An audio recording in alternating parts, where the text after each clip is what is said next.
Nashville. We're going to start in East Tennessee for a story the entire state is watching unfold. The sheriff's office is suffering a major blow this morning. Good morning. I'm Whitney Turner in the WVLT newsroom. An officer with the Knox County Sheriff's Office has died after being shot in the line of duty late Sunday night. Tucker Bailey leaves behind a wife and 5-year-old son. The last time something like this happened in Knox County was 1984. Blakely graduated from a Knoxville high school, was an Army veteran, and was in the process of becoming paired with a canine officer. Officers escorted the 29-year-old to the medical examiner's office overnight. This is a look at that police escort. Blakely joined the sheriff's office in 2021. I want to make it clear that Officer Blakely is a hero. He lived as a hero.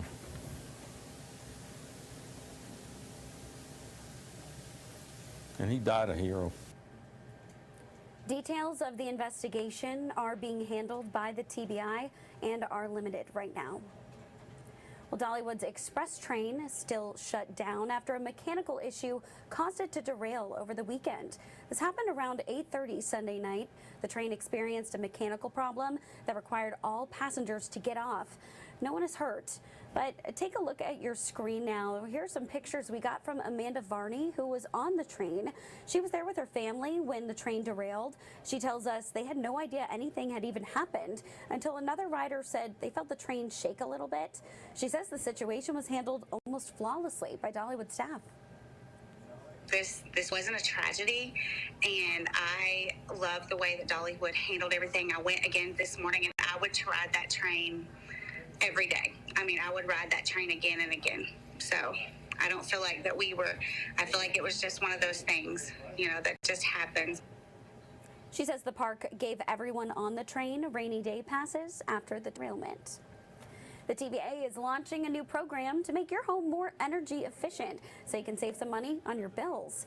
TVA will invest $1.5 billion through 2027 starting this week.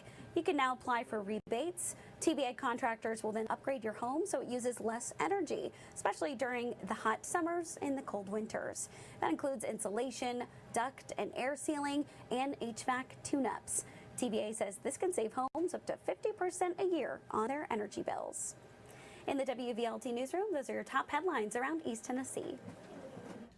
Well, a story that affects families across the state is unfolding right now. Parents could wind up paying more for child care or could lose care altogether. Federal money meant to help daycares during the pandemic stopped on Friday, so that's the reason for all of this.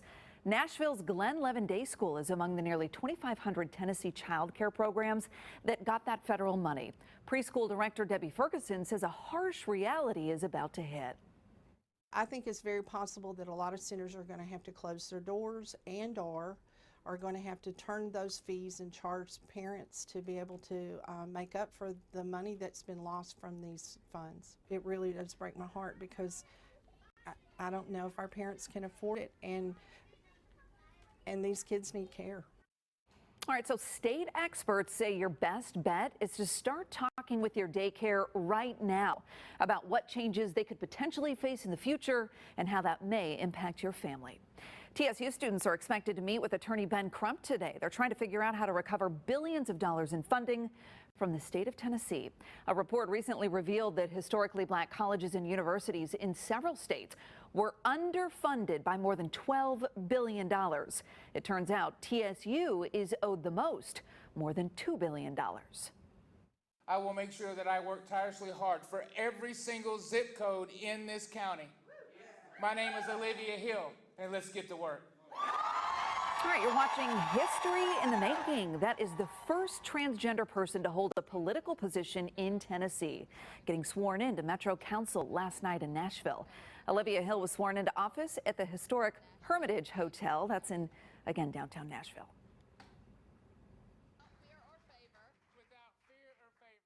Representation is everything. I've been approached by so many moms and dads and teachers and leaders that have thanked me for running, because now a lot of the trans community has someone to see.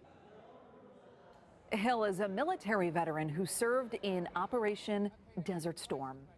When a fan suffered a medical emergency at Thomas Rhett's Nashville show, the country star stopped to pray for that man.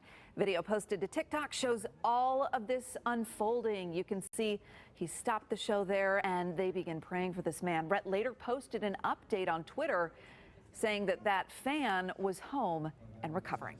Well, just when you thought you'd seen it all on Lower Broadway, there are now pythons in Nashville's honky tonks. People are sometimes charging for pictures with these big snakes. Other times they're accepting tips to pet the reptiles. Now, they tell us, yeah, we've got a permit to do this downtown, but officials say no, they do not. Either way, the Nashville Zoo says this sets people up for trouble. Putting it on a stranger, is that dangerous? It could be, because you don't know how the person's really going to react. They can, if they get around your neck, they can squeeze, and it can become very dangerous very fast. Even if they aren't intending to harm you, it's just they're reacting to their environment, so it's a risk. So Metro Police say they've seen these people downtown Nashville. They've seen them with the snakes. But because the people tell them in those moments they're accepting tips and not charging, technically they're allowed to be there. Good morning, I'm Taylor Tucker. Here are your top stories from the Mid-South. A judge has denied requests by 3 former Memphis police officers to be tried separately in connection with the traffic stop and beating death of Tyree Nichols. You may remember former MPD officers Tadarius Bean, Desmond Mills, and Justin Smith wanted separate trials in the January death of Tyree Nichols. Their attorneys argued the 3 were only present at the second scene and were unaware of what happened at the initial stop. And Nichols was pulled over on January 7th, allegedly for reckless driving. He died several days after the confrontation with police that landed him in the hospital. All 5 officers involved are charged with second-degree murder and aggravated kidnapping, as well as federal charges. According to the Associated Press, a judge ruled separate trials are not necessary to protect their rights. All 5 have pleaded not guilty to the state charges. And Shelby County commissioners passed ordinances asking the Shelby County Sheriff's Office to collect data during certain interactions, like traffic stops, arrests, use of force, and complaints that come their way. This follows the deaths of Tyree Nichols, which happened with the Memphis Police Department, not the Sheriff's Office. The most recent use of deadly force within the Shelby County Sheriff's Office was the shooting death of Jarvion Hudspeth back in June. Those are your headlines from the Mid-South.